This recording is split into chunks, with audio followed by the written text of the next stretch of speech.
Antiguamente la educación estaba en manos de la Iglesia Católica, por lo menos en el mundo cristiano occidental.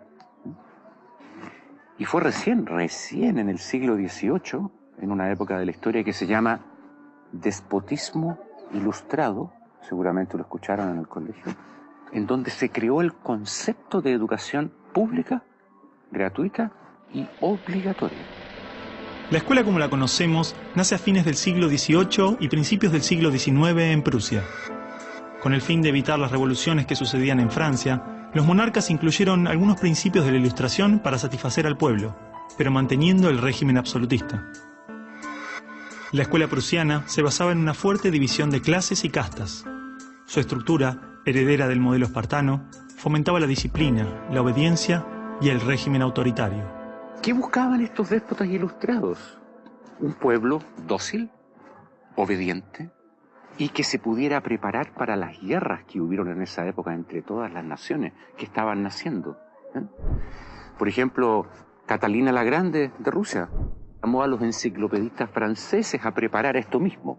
Diderot, uno de los más famosos, estuvo allí para armar este paquete, ¿sí?, formador, no de ciudadanos, sino que de obedientes súbditos de estos estados. Las noticias del exitoso modelo educativo viajaron rápido, y en pocos años, educadores de América y Europa visitaban Prusia para capacitarse.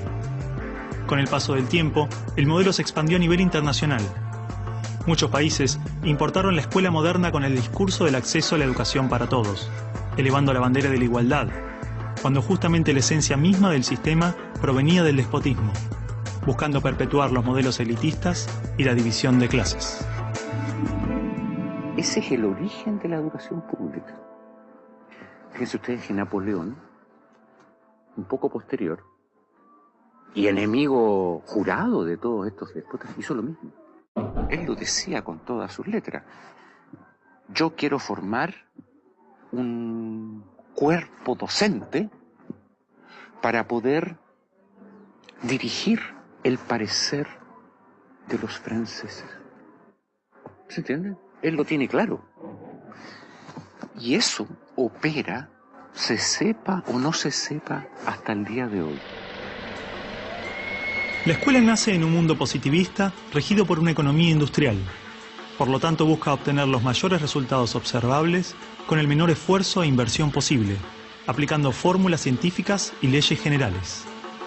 La escuela era la respuesta ideal a la necesidad de trabajadores, y los mismos empresarios industriales del siglo XIX fueron quienes financiaron la escolarización obligatoria a través de sus fundaciones. ¿Dónde coloco los hijos de estas personas para que puedan trabajar? ¿Cómo educamos en que aprendan a leer? ¿Cómo creamos obreros inteligentes? La educación sigue siendo lo mismo, una herramienta para formar trabajadores útil al sistema y una herramienta útil para que la cultura permanezca siempre igual y siempre se repita, lo cual es conservar la estructura actual de la sociedad. La escuela se complementó con investigaciones sobre el control de la conducta, propuestas de utopías sociales y hasta teorías de superioridad racial. No es de extrañar que los primeros estados con el sistema prusiano o similar fueran con el paso de las generaciones focos de xenofobia y nacionalismo extremo. El modelo de producción industrial en cadena de montaje era perfecto para la escuela. La educación de un niño era comparable a la manufactura de un producto. Por lo tanto, requería una serie de pasos determinados en un orden específico, separando a los niños por generaciones en grados escolares.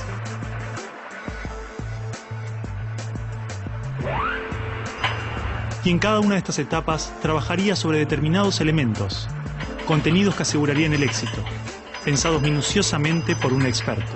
Pero la educación no la preparan los biólogos.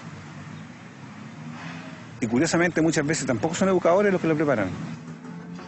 Son administrativos. Son gente que no hace clases. En esta cadena, una persona estaría a cargo de una pequeña parte del proceso, insuficiente como para conocer el mecanismo en su totalidad, ni a las personas en profundidad.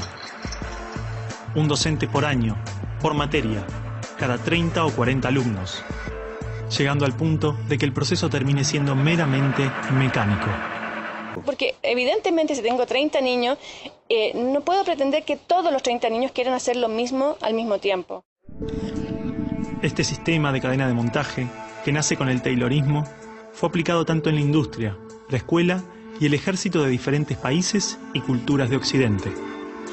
Hasta hace pocas décadas la escuela tenía estas cosas de cuartel y de asilo. Incluso el recreo termina con un timbre anónimo, no humano, que indica a los niños que deben adiestrarse poco a poco para pararse en una determinada baldosa detrás de determinada cabeza para formar una fila, generalmente de menor a mayor. Durante los últimos siglos, hemos construido nuestras escuelas a imagen y semejanza de las prisiones y las fábricas, priorizando el cumplimiento de las reglas, el control social. La escuela se pensó como una fábrica de ciudadanos obedientes, consumistas y eficaces, donde poco a poco las personas se convierten en números, calificaciones y estadísticas. Las exigencias y presiones del sistema terminan deshumanizándonos a todos, porque van más allá de los maestros, directivos o inspectores escolares. Entonces la escuela tiene poca capacidad de responder a las necesidades individuales, porque la escuela instruye. Es un centro de instrucción y es lo que hace. El que no aprende, se queda. Esa es la realidad. Esto de alguna manera ya implica que el sistema educativo es un sistema de exclusión social.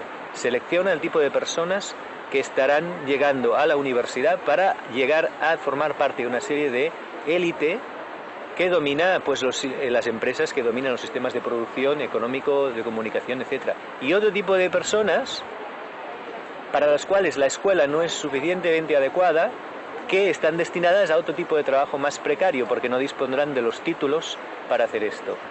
La realidad es que la esencia de la escuela prusiana está inmersa en la estructura misma de nuestra escuela.